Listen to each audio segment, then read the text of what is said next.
Welcome to the chess piece project. This is part one in the series. We're going to learn how to essentially model chess pieces in Maya. I have a few images here set up. I have this one here. Again, these are all off the internet I just found. So this one has a pawn and all the other sort of chess pieces here. They come in all kinds of different kinds of styles, so you could choose whatever kind of style you want on the internet. We're going to start off with just a simple pawn. There are some really elaborate, cool kind of chess pieces. I mean, really nice to do, something really cool like a character kind of chess piece too. It's probably a little bit more involved. We'll probably have to work in program like ZBrush or Medbox for this kind of a chess piece. But we'll start off with the simple sort of base mesh kind of here. And I already have an image plane set up here in Maya.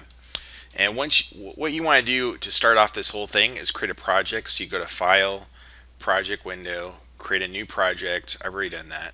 Call it Chess Project. Then navigate to wherever you want to save this folder. And then save your scene. So File, Save Scene As, create a project name. I called mine Chess 1, and then hit Save. Now, then to bring an image plane, you want to save in your source images. So in my source images folder for the chess piece, I have these images set up in here, including the one I brought in here.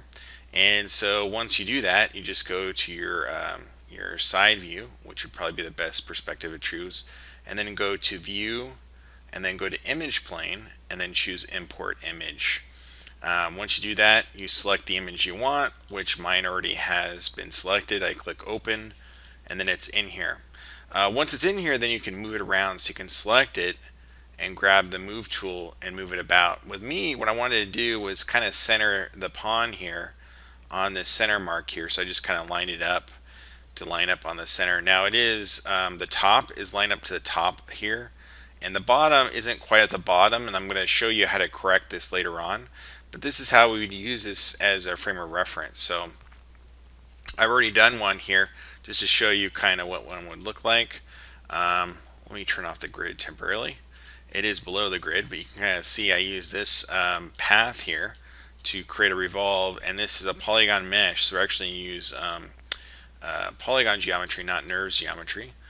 We will use a NURBS technique though by using the revolve command to create this. So let's try this out. We'll see how this works. I'll turn these off.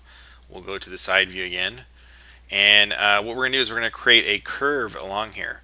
So you can go to the Curves and Surfaces menu, and then it's the third one here. It's this EP curve tool. If you double click on it, what you want to do is just go to Reset Tool, and it'll be the 3 cubic is what you want basically to use. And then you can close out. Now the first one I'm going to do is right up here in the top is where I'm going to start, and I'm going to hold down the X key, and that will kind of snap to that point.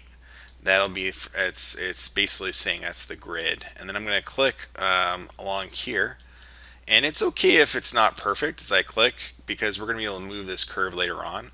But basically what I'm doing is just creating individual points along here, just kind of following along this path of this edge, and basically just going down here like this, trying to break it up as much as possible to give it a little bit of even quality. Now this isn't going to match exactly the other one I did, which is fine. I'm just kind of doing different kind of curves here. Now I'm going to do something a little bit different here. I'm going to bring it down quite a bit further, and then I'm going to come to the center here, and again hit the X key and then click in the center, and that will kind of make sure it's around the end there. At that point you can hit the Enter key or Return key on a Mac, and you'll have your path. What I'm going to do right now is select this image plane here and put it on its own layer, and I've already done that. So you click on the far right icon here, and then you can turn off the visibility, and you can also template or reference. Reference basically locks it, so it prevents me from accidentally selecting it, which is nice.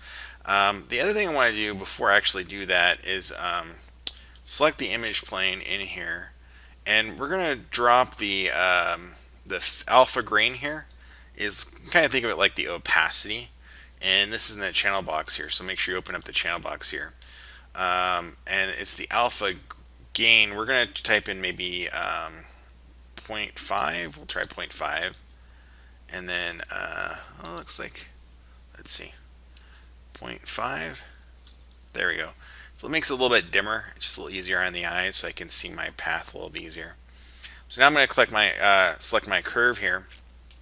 And I'm going to right click and go to Control Vertex. And then I'll have the ability to drag over these just by marking over them like that. And then use the Move tool. And I have the Move tool selected right now. W is the hotkey. And I can basically just kind of realign these to kind of match the curve a little better. Making a point not to grab that top one and the bottom one. Those two are pretty good. So that one looks pretty good. These two are kind of stacked almost on top of each other. I'm going to spread them out a little bit. So I'm going to move this one up. Maybe move this one in a little bit. Something like that. That looks good. I like that profile. This guy here is coming down at a weird kind of angle. But actually, I don't know. I might kind of like that. Just to add some uniqueness to it. The other parts look good. In here, let's see. This one I'll kind of bring in a little bit. And let's see. I got a couple here that look a little bit. There we go. I just want to separate those a little bit. And everything else looks pretty much the same. This bottom here we'll fix in a moment. So once I have that all done, I can right click on this object, go to object mode, and then I'll have that. I believe in the modeling toolkit, you can kind of click on vertices here. Yeah, and that will give you the control vertices. And then you can click on the object if you prefer that method. I just like to right click on it and get the same options, but in case you're wondering about that, that's the way you can work on that. So now what we need to do is we'll go to our 3D view here. Again, just tap in spacebar, tap in spacebar. And in here, we're going to open up some shelves. So I'm going to go to the, I'm in the modeling menu set. And I'm going to go to the surfaces here and click on the little dotted line. And this will basically allow me to activate any of the surface options here. So I have this curve selected, and what I want to do is I want to use a revolve. So I'm going to open up the options by clicking a little square here. So the revolve, basically if you look at it, we have the Y direction going up, so that's what we want to use as an axis. We want the pivot around the object, that's fine. The surface degree cubic is the roundness, the curve, we want to keep it cubic. And 8 segments we can leave, but here's where we're going to want to change things. So by default, I believe this is set to, actually let's reset our settings. If we hit reset settings, you can see by default it's set to nerves. So the other options are fine, but we want to change it from nerves to polygons. And then as we scroll down here, we want to change it from triangles to quads. And then I like to use, for tessellation method, the count. Count's just real easy. Basically just type in whatever number you want. And for these I want to go a little higher. I'm going to go about 400. Seem to work last pretty good. So we'll try this and we'll hit apply. And I'll just take a quick look at it. And that looks pretty good. That looks like a good sort of low poly count. And I'll go ahead and close this out. And I'll close this out. Now the reason why it's all black is because the normals are reversed, because I drew the path this way versus this way. And so you can reverse your normals. I have it in my custom shelf here. I have a little icon here to reverse it, but it's under, let's see, under mesh display, and here it is, reverse. So once you do that, it should reverse and you should see nice gray here. The next thing we're going to want to do is delete the history. So you can go edit, delete by type, and history. And what that'll do is that'll break it from the curve. So now I could select the curve and move that out, or I could delete it or just leave it alone. Okay, so with this object selected, what I first want to do is kind of flatten out the base, the bottom. Because if I add a smooth mesh preview to this, you'll see how it's kind of rounded there, and I want kind of a flat, more of a flat bottom like that. So since we made it into polygons, we can do this in real easy. So what I'm going to do is I'm going to go to one of my other views. I could go to this front view here and right click and go to vertex mode. Again, if you don't like that, go to your modeling toolkit and click vertices. And then I'm just going to marquee over this whole bottom 2 rows here. You can see all those selected. And we can see it in the 3D view. You can see the ones that are selected there. And then what I'm going to do is I'm going to hit the R key, and then I'm going to grab this top cube and just kind of drag downwards. And what that does is it flattens them all out. So it makes a nice base there, which is really cool. Okay. So the next thing I want to do is start to manipulate the form a little bit more. And I'm going to go into edge mode, so I can click on this to go into edge mode. And I want to double click on this edge loop, and I want to scale it out a little bit. I want this to be a little bit sharper. So I want this to kind of pop out a little bit more. And then I'm thinking with this, I'm going to want to select this edge loop and this edge loop and scale them out a little bit more and get a wider base there. Something like that looks pretty cool. And then I'm going to add some edge loops, because right now, if I go back to object mode by clicking on this little guy here and hit 3, you'll see how smooth it is. I want to add some definition in here. So what I'm going to do is I'm going to select some edge loops, or actually I'm going to use the insert edge loop tool to do this. You can find that under the mesh tools and go down to insert edge loop tool. And so I have it set up as a hotkey, and I'm going to go to the options. You can go to the options by clicking on a little square, or you can double click on it if you have it in a custom shelf here. And let's go ahead and reset tool. But basically I want the relative distance from edge as my option here.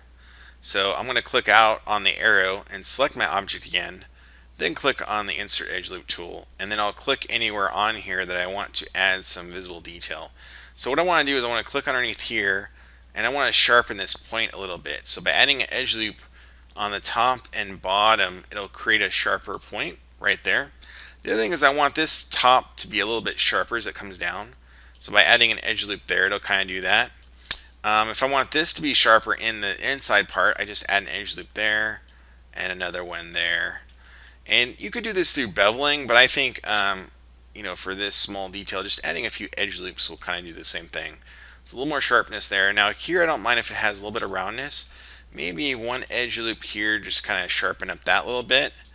And then at the top here, I am thinking again, making this part just a little bit sharper as it comes up, but maybe it's softer and rounder as it goes up that way. And then everything else can remain the same. Again, this is all objective, so I'm going to click on the arrow escape out and then right click, go to object mode and select my object. Then I hit number 3, click out. You can kind of see now the profile there, how it looks. Looks pretty good.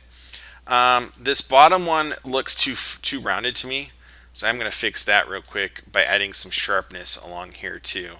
So I'm going to select another edge loop and add one along here, and one there, and one more there. And that will kind of give me a nice sort of bevel. Again, I click on the arrow and then go back to object mode to escape out. Let's hit number 3 on there. There we go. Now we got a nice kind of base there that looks really cool. So basically, add as much detail as you want with these edge loops. If I wanted, for example, to be a little tighter in here, I could add a couple edge loops or scale it in. I mean, basically, it's totally up to you on what you want to do there. But I think this looks pretty decent. I'm pretty happy the way this looks. So anyways, this will complete the pawn, and the next tutorial we'll figure out how to do some other ones here. After this, you could add some materials to this. You could add texture maps and so forth. Pretty much whatever you want. You could even subdivide it, bring it into a program like Mudbox or ZBrush if you really want to do some digital sculpting. But basically, I just wanted to share how to do it in here in Maya. So until next time, see you soon. Cheers.